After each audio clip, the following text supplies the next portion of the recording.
All right. Well, welcome to Mystery Monday of Logan Reads Live, which is presented by Rosalind and Jane. And the spring collection is there. And if you go to the website using the description in the link or the link in the description below, there is actually an offer on there right now for 10% off. You have to follow the steps on the website there to get it. And today we will be reading another Sherlock Holmes mystery, and this one is The Red-Headed League. So we'll just dive right into it here. Adventure 2, The Red-Headed League by Arthur Conan Doyle.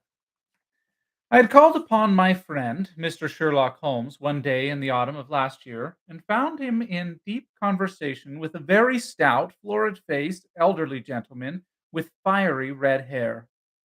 With an apology for my intrusion, I was about to withdraw when Holmes pulled me abruptly into the room and closed the door behind me. "You could not possibly have come at a better time, my dear Watson," he said cordially. "I was afraid that you were engaged." "So I am, very much so." "Then I can wait in the next room." "No, not at all. This gentleman, Mr. Wilson, has been my partner and helper in many of my most this sorry, not at all. This gentleman, Mr. Wilson, has been my partner and helper in many of my most successful cases, and I have no doubt that he will be of the utmost use to me in yours also." The stout gentleman half rose from his chair and gave a bob of greeting, with a quick little questioning glance from his small, fat encircled eyes. "Try the settee," said Holmes, relapsing into his armchair and putting his fingertips together, as was his custom when in judicial moods. "I know, my dear Watson, that you share my love of all that is bizarre and outside the conventions and humdrum routine of everyday life. You have shown your relish for it by the enthusiasm which has prompted you to chronicle, and, if you will excuse my saying so, somewhat to embellish so many of my own little adventures. Your cases have indeed been of greatest interest to me," I observed. "You will remember that I remarked the other day, just before we went into the very simple problem presented by Miss Mary Sutherland, that for strange effects and extraordinary combinations we must go to life itself, which is always far more daring than any effort of the imagination. A proposition which I took the liberty of doubting. You did, doctor. But none the less you must come round to my view, for otherwise I shall keep on piling fact upon fact on you until your reason breaks down under them and acknowledges me to be right. Now, Mr. Jabez Wilson here has been good enough to call upon me this morning and to begin a narrative which promises to be one of the most singular which I have listened to for some time. You have heard me remark that the very strangest and most unique things are very often connected, not with the larger, but with the smaller crimes, and occasionally, indeed, where there is room for doubt whether any positive crime has been committed. As far as I have heard, it is impossible for me to say whether the present case is an instance of crime or not, but the course of events is certainly among the most singular that I have ever listened to. Perhaps, Mr. Wilson, you would have the great kindness to recommence your narrative. I ask you, not merely because my friend Dr. Watson has not heard the opening part, but also because the peculiar nature of the story makes me anxious to have every possible detail from your lips. As a rule, when I've heard some slight indication of the course of events, I am able to guide myself by the thousands of other similar cases which occur to my memory. In the present instance, I am forced to admit that the facts are, to the best of my belief, unique." The portly client puffed out his chest with an appearance of some little pride, and pulled a dirty and wrinkled newspaper from the inside pocket of his greatcoat. As he glanced down the advertisement column, with his head thrust forward and the paper flattened out upon his knee, I took a good look at the man, and endeavored, after the fashion of my companion, to read the indications which might be presented by his dress or appearance. I did not gain very much, however, by my inspection. Our visitor bore every mark of being an average, commonplace British tradesman, obese, pompous, and slow. He wore rather baggy gray shepherd's check trousers, and a not over clean black frock coat, unbuttoned in the front, and a drab waistcoat with a heavy, brassy Albert chain, and a square pierced bit of metal dangling down as an ornament. A frayed top hat and a faded brown overcoat with a wrinkled velvet collar lay upon a chair beside him. Altogether, look as I would, there was nothing remarkable about the man save his blazing red head and the expression of extreme chagrin and discontent upon his features. Sherlock Holmes' quick eye took in my occupation, and he shook his head with a smile as he noticed my questioning glances. Beyond the obvious facts that he has at some time done manual labor, sorry, I'm just going to move that. I shouldn't have done that just then. Sorry. Beyond the obvious facts that he has at some time done manual labor, that he takes snuff, that he is a Freemason, that he has been in China, and that he has done a considerable amount of writing lately, I can deduce nothing else. Mr. Jabez Wilson started up in his chair with his forefinger upon the paper, but his eyes upon my companion. "How in the name of good fortune did you know all that, Mr. Holmes?" he asked. "How did you know, for example, that I did manual labor? It's as true as gospel, for I began as a ship's carpenter." "Your hands, my dear sir. Your right hand is quite a size larger than your left. You have worked with it, and the muscles are more developed." "Well, the snuff, then, and the Freemasonry." "I won't insult your intelligence by telling you how I read that, especially as, rather against the strict rules of your order, you use an arc and compass breastpin." "Ah, of course, I forgot that. But the writing. What else can be indicated by that right cuff, so very shiny for 5 inches, and the left one with the smooth patch near the elbow where you rested upon the desk?" "Well, but China?" "The fish, which you have tattooed immediately above your right wrist, could only have been done in China. I have made a study of tattoo marks, and I have even contributed to the literature of the subject. That trick of staining the fish's scales of a delicate pink is quite peculiar to China. When, in addition, I see a Chinese coin hanging from your watch chain, the matter becomes even more simple." Mr. Jabez Wilson laughed heavily. "Well, I never," said he. "I thought at first that you had done something clever, but I see that there was nothing in it after all." "I begin to think, Watson," said Holmes, "that I make a mistake in explaining omne ignotum pro magnifico, if you know, and my poor little reputation, such as it is, will suffer shipwreck if I am so candid. Can you not find the advertisement, Mr. Wilson?" "Yes, I've got it now," he answered, with his thick red finger planted halfway down the column. "Here it is. This is what began it all. You just read it for yourself, sir." I took the paper from him and read as follows: "To the Red-Headed League. On account of the bequest of the late Ezekiah Hopkins, of Lebanon, Pennsylvania, USA, there is now another vacancy upon which entitles a member of the League to a salary of £4 a week for purely nominal services. All redded men who are sound in body and mind and above the age of 21 years are eligible. Apply in person on Monday at 11 o'clock to Duncan Ross at the offices of the League, 7 Pope's Court, Fleet Street." "What on earth does it mean?" I ejaculated after I had twice read over the extraordinary announcement. Holmes chuckled and wriggled in his chair, as was his habit when in high spirits. "It is a little off the beaten track, isn't it?" said he. "And now, Mr. Wilson, off you go at scratch and tell us all about yourself, your household, and the effect which this advertisement had upon your fortunes. You will make a note, doctor, of the paper and the date." "It is the Morning Chronicle of April 27th, 1890, just 2 months ago." "Very good. Now, Mr. Wilson." "Well, it is just as I have been telling you, Mr. Sherlock Holmes," said Jabez Wilson, mopping his forehead. "I have a small pawnbroker's business at Coburg Square near the city. It is not a very large affair, and of late years it has not done more than just give me a living. I used to be able to keep two assistants, but now I only keep one, and I would have a job to pay him, but that he is willing to come for half wages, so as to learn the business." "What is the name of this obliging youth?" said Sherlock Holmes. "His name is Vincent Spaulding, and he's not such a youth either. It's hard to say his age. I should not wish a smarter assistant, Mr. Holmes, and I know very well that he could better himself and earn twice what I am able to give him. But after all, if he is satisfied, why should I put ideas in his head?" "Why, indeed? You seem most fortunate to Sorry. Why, indeed, you seem most fortunate in having an employee who comes under the full market price. It is not a common experience among employers in this age. I don't know what your assistant is not as remarkable as your advertisement. Oh, he has his faults too, said Mr. Wilson. Never has such a fellow for photography. Snapping away with a camera when he ought to be improving his mind, and then driving down into the cellar like a rabbit into his hole to develop the pictures. That is his main fault. But on the whole, he's a good worker. There's no vice in him. He is still with you, I presume. Yes, sir. He and a girl of 14 who does a bit of simple cooking and keeps the place clean. That's all I have in house, for I am a widower and never had any family.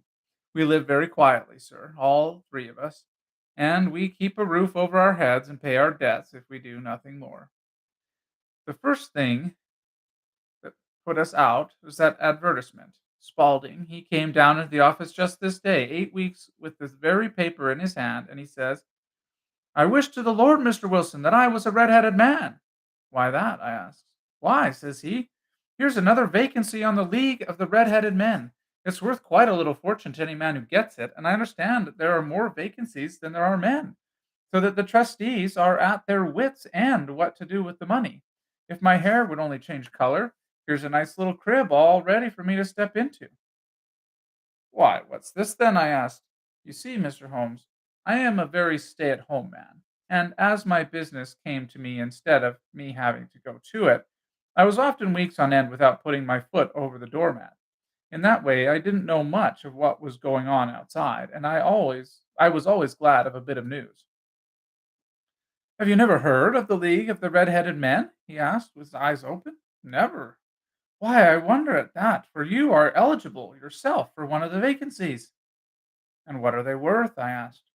Oh, merely a couple of hundred a year, but the work is slight and it need not interfere very much with one's other occupations.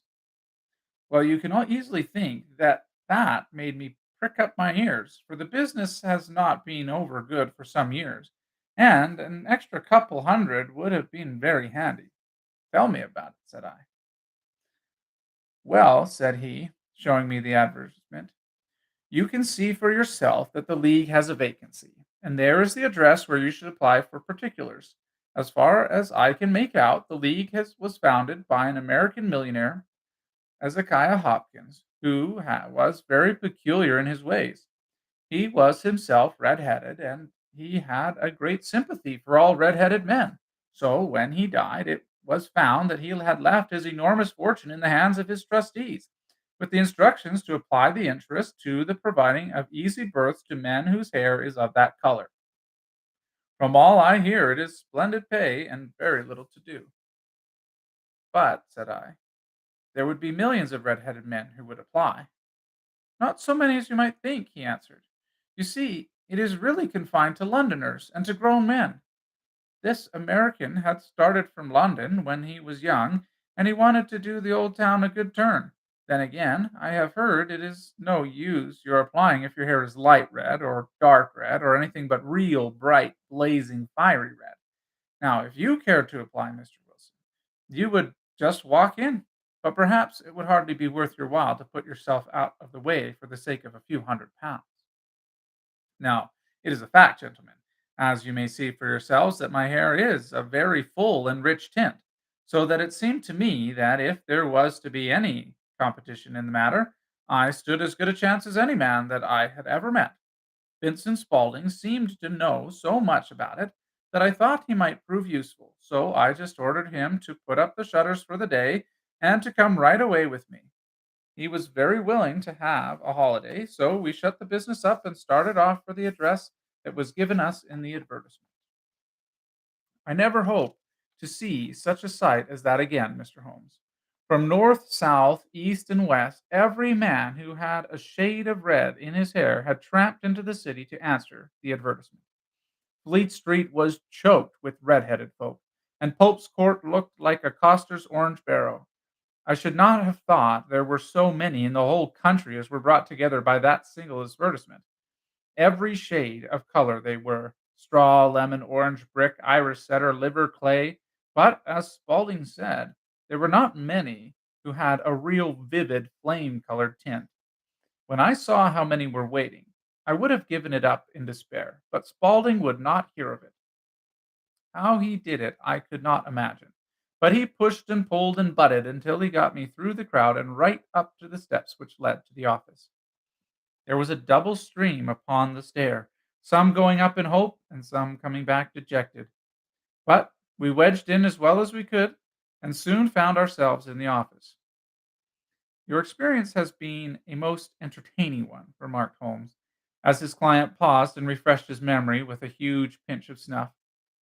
Pray continue your very interesting statement. There was nothing in the office but a couple of wooden chairs and a deal table, behind which sat a small man, with a head that was even redder than mine. He said a few words to each candidate as he came up, and then he always managed to find some fault in them which would disqualify them. Getting a vacancy did not seem to be a very easy matter at all. However, when our turn came, the little man was much more favorable to me than to any of the others, and he closed the door as we entered so that he might have a private word with us. This is Mr. Jabez Wilson, said my assistant, and he is willing to fill a vacancy in the league. And he is admirably suited for it, the other answered. He has every requirement. I cannot recall when I have seen anything so fine. He took a step backwards, cocked his head on one side, and gazed at my hair until I felt quite bashful. Then suddenly he plunged forward, wrung my hand, and congratulated me warmly on my success. It would be an injustice to hesitate, said he. You will, however, I'm sure, excuse me for taking an obvious precaution. With that, he seized my hair in both his hands and tugged until I yelled with the pain. There's water in your eyes, said he, as he released me. I perceive that all is as it should be. But we have to be careful, for we have twice been deceived by wigs and once by paint. I could tell you tales of a cobbler's wax which would disgust you with human nature. He stepped over to the window and shouted through it at the top of his voice that the vacancy was filled. A groan of disappointment came up from below, and the folk all trooped away in different directions until there was not a red head to be seen except my own and that of the manager. My name, said he, is Mr. Duncan Ross, and I am myself one of the pensioners upon the fund left by our noble benefactor. Are you a married man, Mr. Wilson? Have you a family? I answered that I had not. His face fell immediately. Dear me, he said gravely, that is very serious indeed. I am sorry to hear you say that.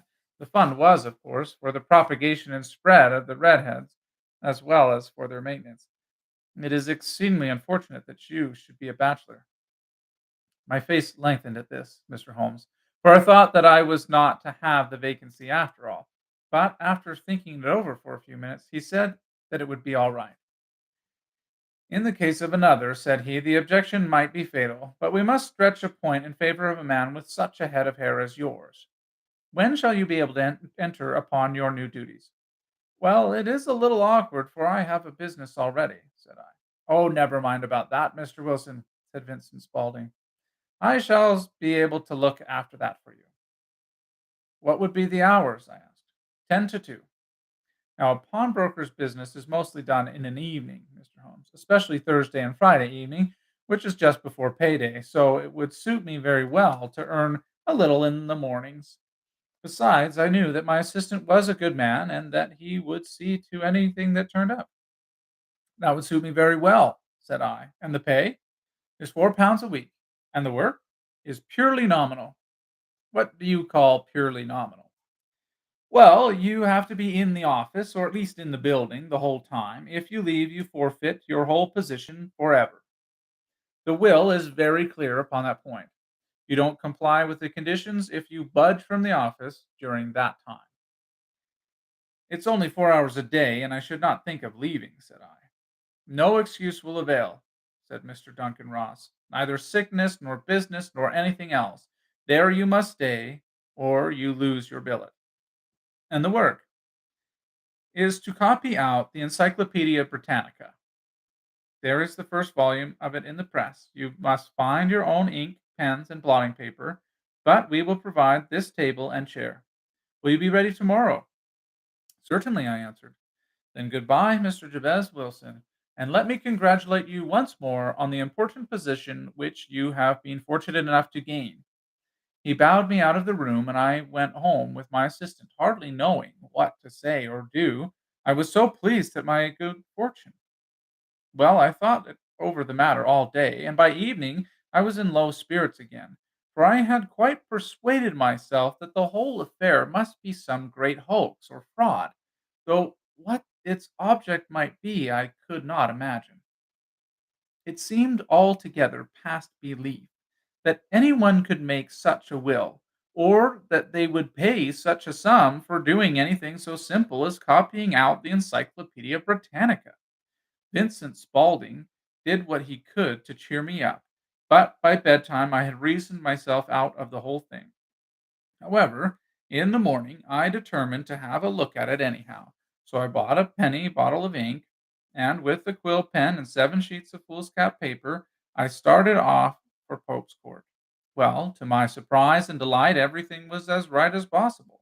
The table was set out ready for me, and Mr. Duncan Ross was there to see that I got fairly to work. He started me off upon the letter A, and then left me. But he would drop in from time to time and see that all was right with me. At 2 o'clock he bade me good day, complimented me upon the amount that I had written, and locked the door of the office after me. This went on day after day, Mr. Holmes, and on Saturday the manager came in and planked down 4 golden sovereigns for my week's work. It was the same next week, and the same the week after. Every morning I was there at 10, and every afternoon I left at 2. By degrees, Mr. Duncan Ross took to coming in only once of a morning, and then after a time he did not come in at all. Still, of course, I never dared to leave the room for an instant, for I was not sure when he might come, and the billet was such a good one, and suited me so well, that I would not risk to lose it. 8 weeks passed away like this, and I had written about abbots and archery and armor and architecture in Attica, and hoped with diligence that I might be on to the bees before very long. It cost me something in foolscap, and I had pretty nearly filled a shelf with my writings. And then suddenly the whole business came to an end. To an end? Yes, sir. And no later than this morning. I went to my work as usual at 10 o'clock, but the door was shut and locked, with a little square cardboard hammered on to the middle of the panel with a tack. Here it is, and you can read it for yourself." He held up a piece of white cardboard, about the size of a sheet of notepaper. It read in this fashion: "The Red-Headed League is dissolved, October 9th, 1890.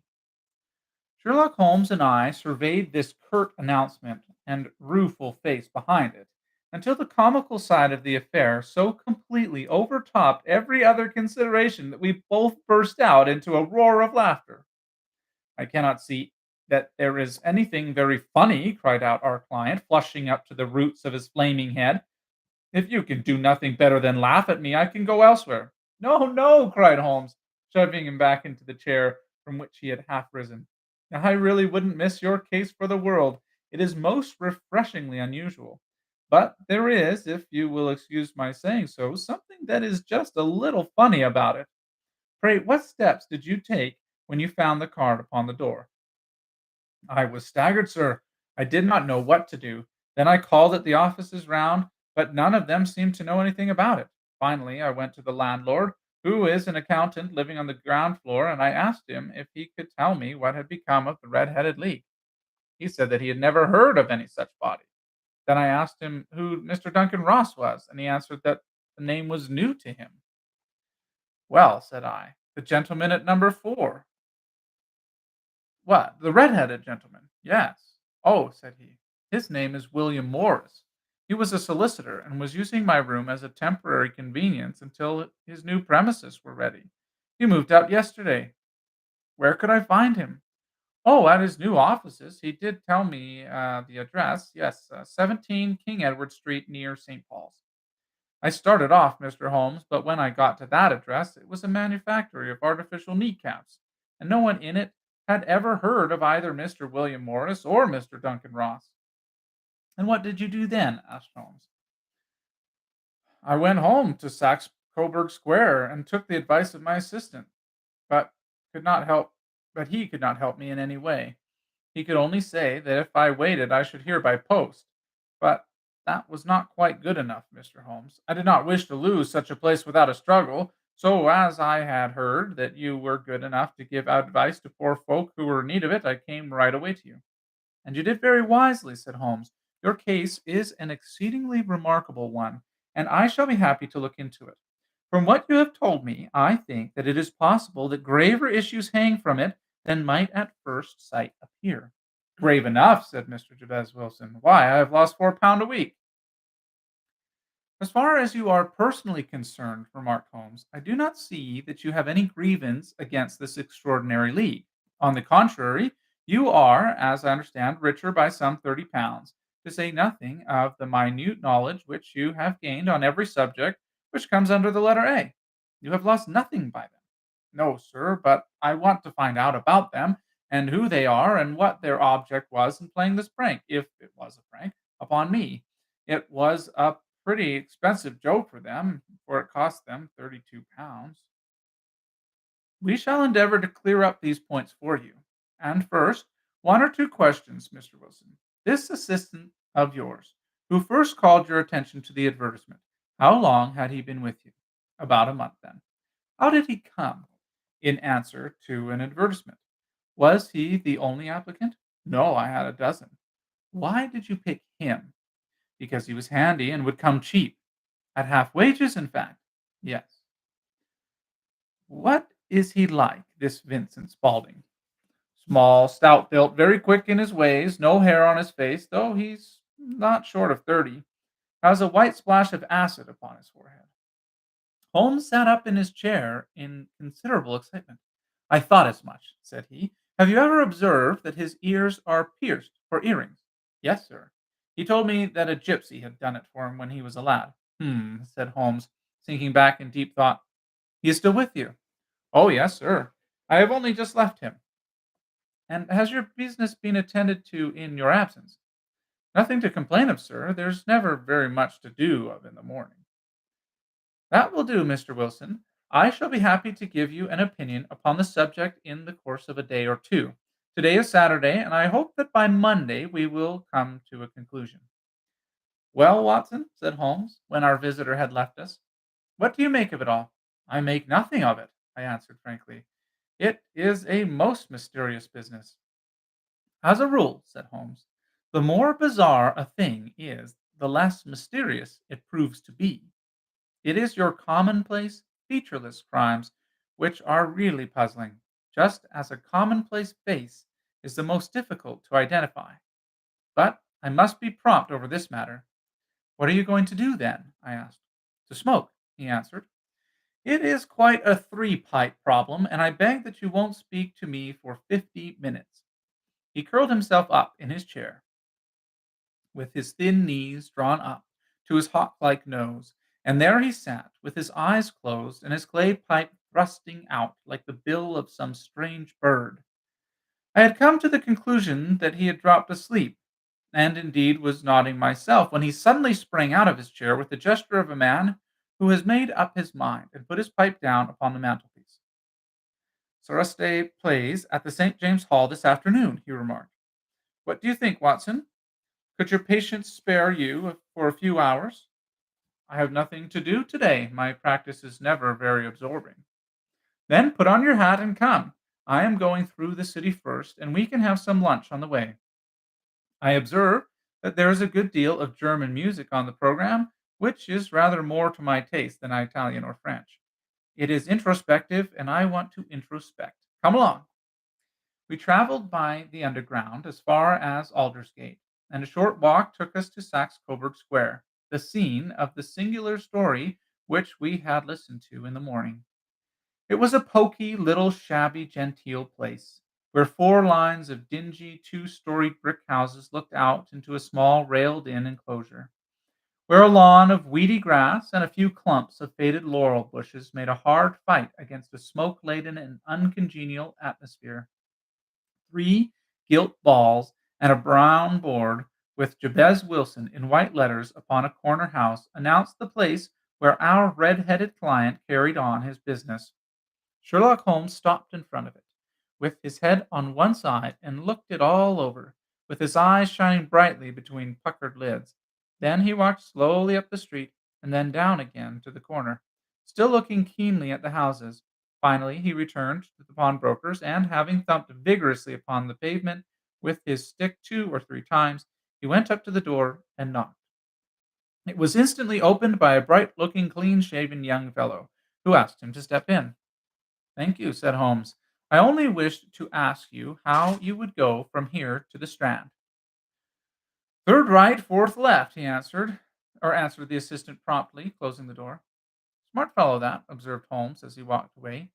"He is, in my judgment, the fourth smartest man in London, and for daring I am not sure that he has not a claim to be third. I have known something of him before." "Evidently," said I. "Mr. Wilson's assistant counts for a good deal in this mystery of the Red Headed League. I am sure that you inquired your way merely in order that you might see him." "Not him." "What then?" "The knees of his trousers." "And what did you see?" "What I expected to see." "Why did you beat the pavement?" "My dear doctor, this is a time for observation, not for talk. We are spies in an enemy's country. We know something of Saxe Coburg Square. Let us now explore the parts which lie behind it. The road in which we found ourselves as we turned round the corner from the retired Saxe Coburg Square presented as great a contrast to it as the front of a picture does to the back. It was one of the main arteries which convey the traffic of the city to the north and west.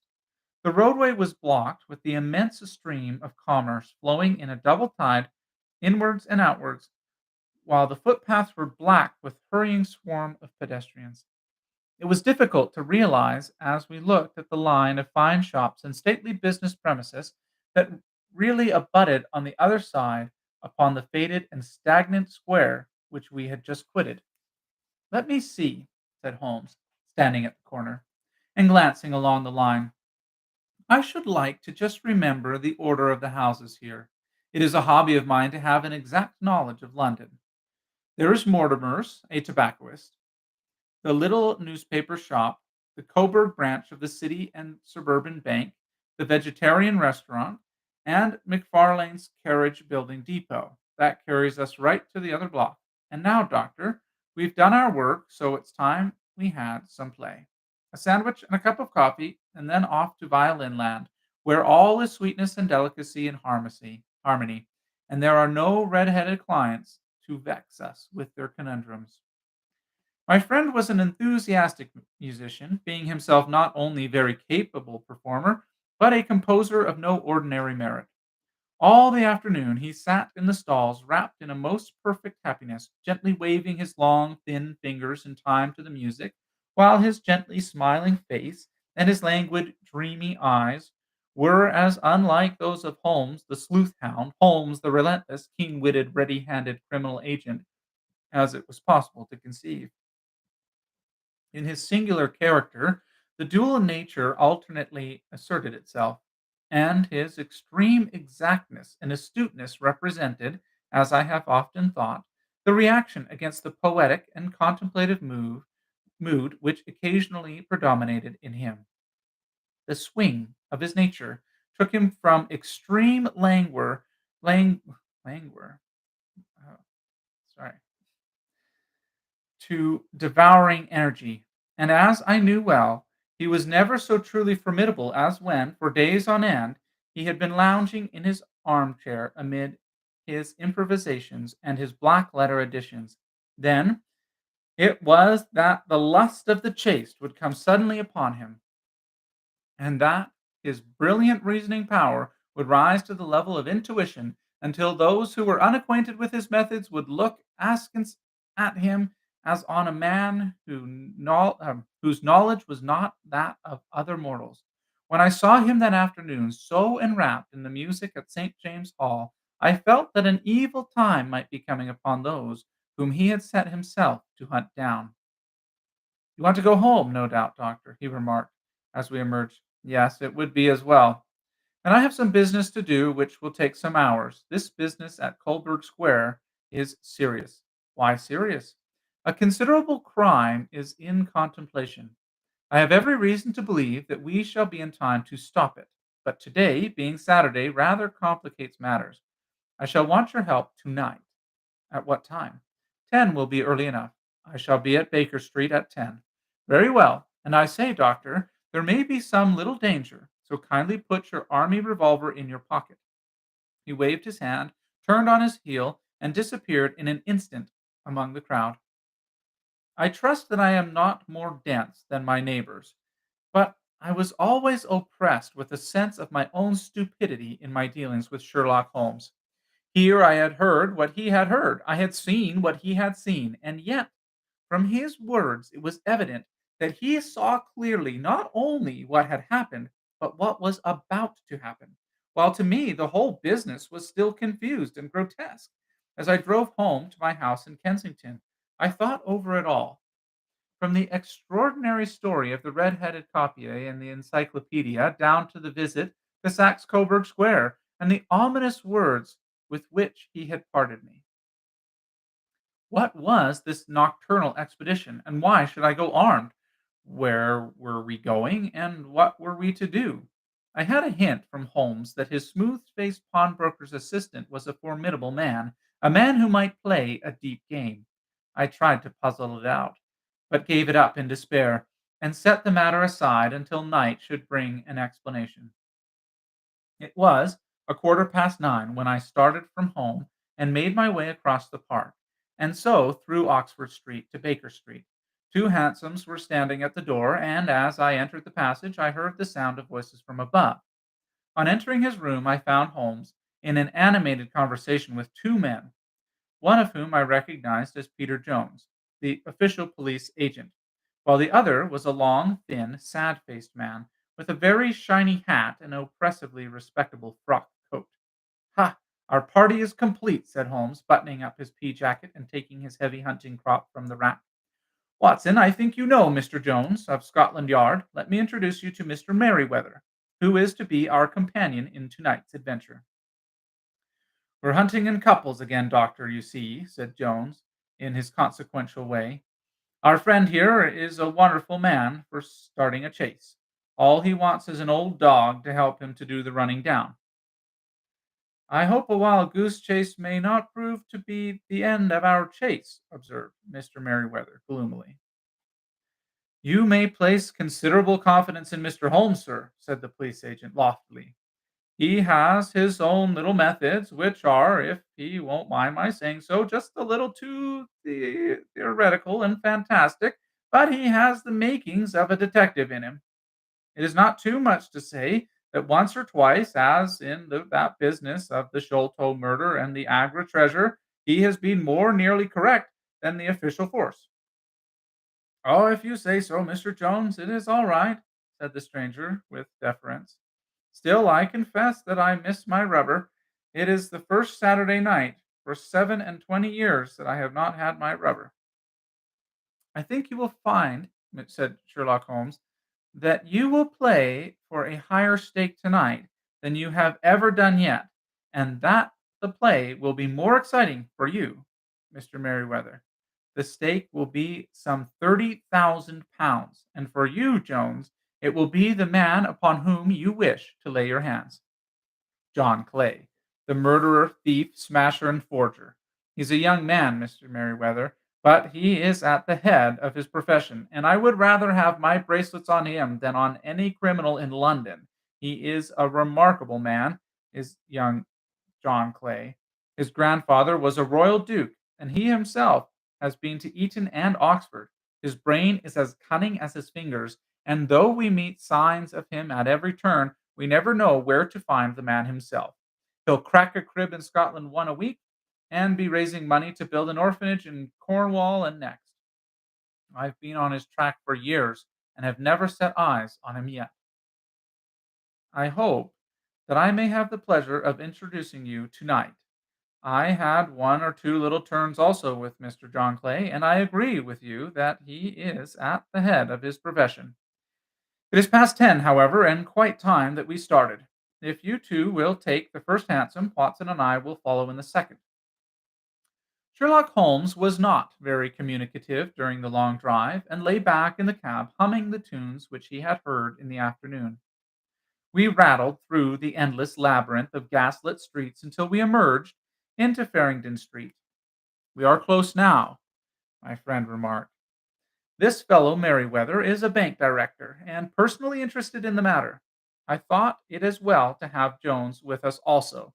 He is not a bad fellow, though an absolute imbecile in his profession.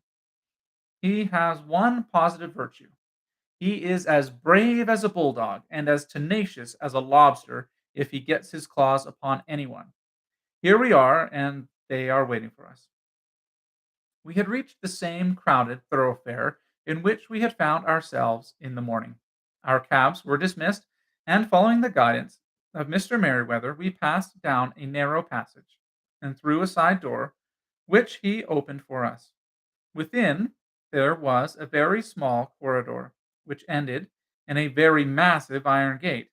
This also was opened and led down a flight of winding stone steps, which terminated at another formidable gate.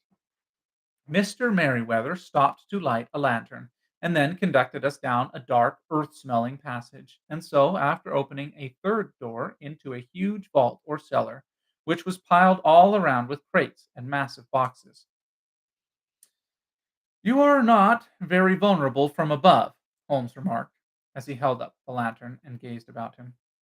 "Nor from below," said Mr. Merriweather, striking his stick upon the flags which lined the floor. "Why, dear me, it sounds quite hollow," he remarked, looking up in surprise. "I must really ask you to be a little more quiet," said Holmes severely. "You have already imperiled the whole success of our expedition. Might I beg that you would have the goodness to sit down upon one of those boxes and not to interfere?" The solemn Mr. Merriweather perched himself upon a crate, and with a very injured expression upon his face, while Holmes fell upon his knees upon the floor, and with the lantern and magnifying glass began to examine minutely the cracks between the stones. A few seconds sufficed to satisfy him, for he sprang to his feet again and put his glass in his pocket. "We have at least an hour before us," he remarked, "for they can hardly take any steps until the good pawnbroker is safely in bed. Then they will not lose a minute, for the sooner they do their work, the longer time they will have for their escape. We are, at present, doctor, as no doubt you have divined, in the cellar of the city branch of one of the principal London banks. Mr. Merriweather is the chairman of directors, and he will explain to you that there are reasons why the more daring criminals of London should take a considerable interest in this cellar at present." "It is our French gold," whispered the director. "We have had several warnings that an attempt might be made upon it." "Your French gold?" "Yes, we had occasion some months ago to strengthen our resources, and borrowed for that purpose 30,000 Napoleons from the Bank of France. It has become known that we have never had occasion to unpack the money, and that it is still lying in our cellar. The crate upon which I sit contains 2,000 Napoleons packed between layers of lead foil. Our reserve of bullion is much larger at present than is usually kept in a single branch office, and the directors have had misgivings upon the subject." "Which were very well justified," observed Holmes. "And now it is time that we arranged our little plans. I expect that within an hour matters will come to a head. In the meantime, Mr. Merriweather, we must put the screen over that dark lantern." "And sit in the dark?" "I'm afraid so. I had brought a pack of cards in my pocket, and I thought that, as we were a partie carrée, you might have your rubber after all. But I see that the enemy's preparations have gone so far that we cannot risk the presence of a light. And first of all, we must choose our positions.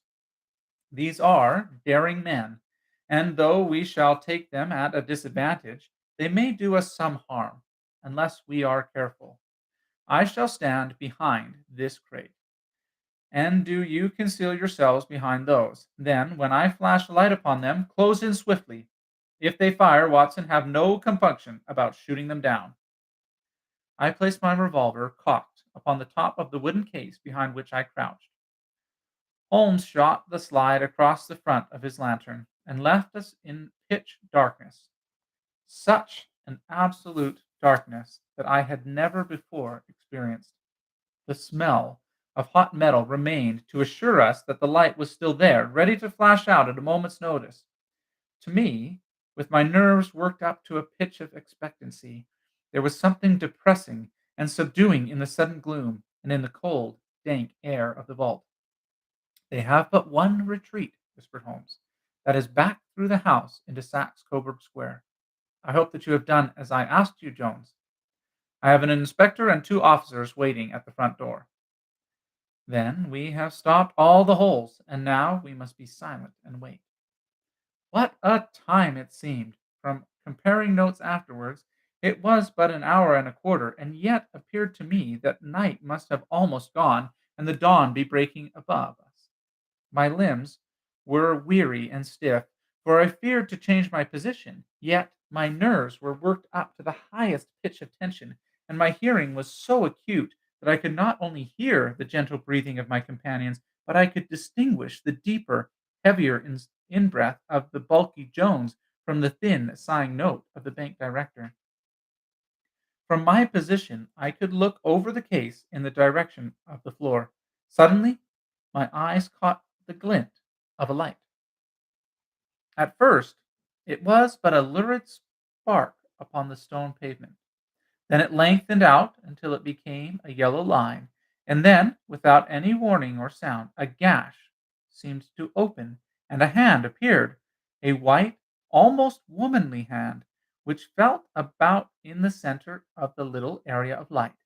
For a minute or more, the hand, with its writhing fingers, protruded out of the floor.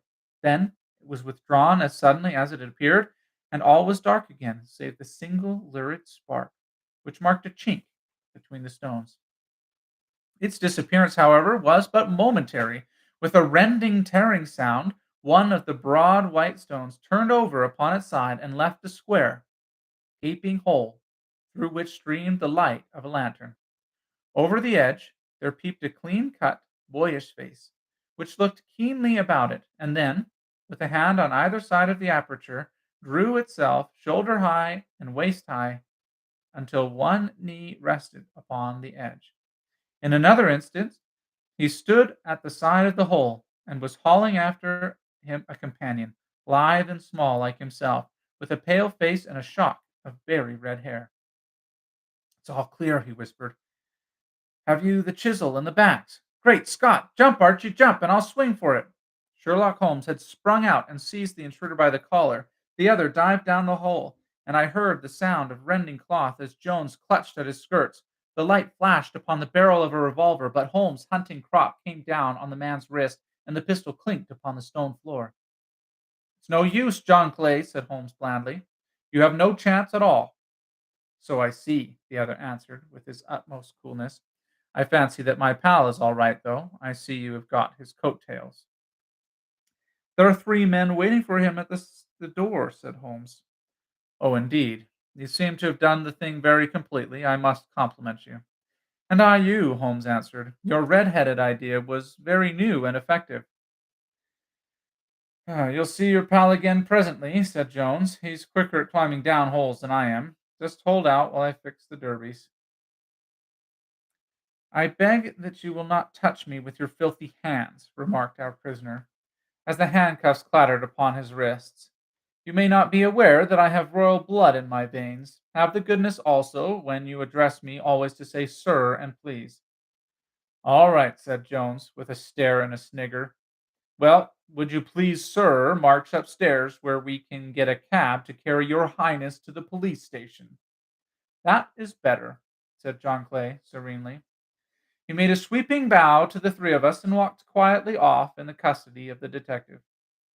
"Really, Mr. Holmes," said Mr. Merryweather, as we follow them from the cellar, "I do not know how the bank can thank or repay you. There is no doubt that you have detected and defeated, in a most complete manner, one of the most determined attempts at bank robbery that have ever come within my experience." "I have had one or two little scores of my own to settle with Mr. John Clay," said Holmes. "I have been at some small expense over this matter, which I shall expect the bank to refund. But beyond that, I am amply repaid by having had an experience which is in many ways unique, and by hearing the very remarkable narrative of the Red Headed League. You see, Watson, he explained in the early hours of the morning as we sat over a glass of whiskey and soda in Baker Street, it was perfectly obvious from the first that the only possible object of this rather fantastic business of the advertisement of the League and the copying of the encyclopedia must be to get this not over bright pawnbroker out of the way for a number of hours every day. It was a curious way of managing it, but really it would be difficult to suggest a better. The method was no doubt suggested to Clay's ingenious mind by the color of his accomplice's hair. The £4 a week was a lure which must draw him, and what was it to them who were playing for thousands? They put in the advertisement: one rogue has a temporary office, the other rogue incites the man to apply for it, and together they manage to secure his absence every morning in the week. From the time that I heard of the assistant having come for half wages, it was obvious to me that he had some strong motive for securing the situation. But how could you guess what the motive was? Had there been women in the house, I should have suspected a mere vulgar intrigue. That, however, was out of the question. The man's business was a small one, and there was nothing in his house which could account for such elaborate preparations and such an expenditure as they were at. It must then be something out of the house. What could it be? I thought of the assistant's fondness for photography and his trick of vanishing into the cellar. The cellar! There was the end of this tangled clue. Then I made inquiries as to this mysterious assistant and found that I had to deal with one of the coolest and most daring criminals in London. He was doing something in the cellar, something which took many hours a day for months on end. What could it be? Once more, I could think of nothing save that he was running a tunnel to some other building. So far, I had got uh, so far I had got when we went to visit the scene of action. I surprised you by beating upon the pavement with my stick. I was ascertaining whether the cellar stretched out in front or behind. It was not in front. Then I rang the bell, and as I hoped, the assistant answered it. We have had some skirmishes, but we had never set eyes upon each other before. I hardly looked at his face. His knees were what I wished to see. You must yourself have remarked how worn, wrinkled, and stained they were. They spoke of those hours of burrowing. The only remaining point was what they were burrowing for. I walked round the corner, saw that the City and Suburban Bank abutted on our friend's premises, and felt that I had solved my problem. When you drove home after the concert, I called upon Scotland Yard and upon the chairman of the bank directors, with the result that you have seen. And how could you tell that they would make their attempt tonight? I asked. Well, when they closed their league offices, that was a sign that they cared no longer about Mr. Jabez Wilson's presence. In other words, they had completed their tunnel.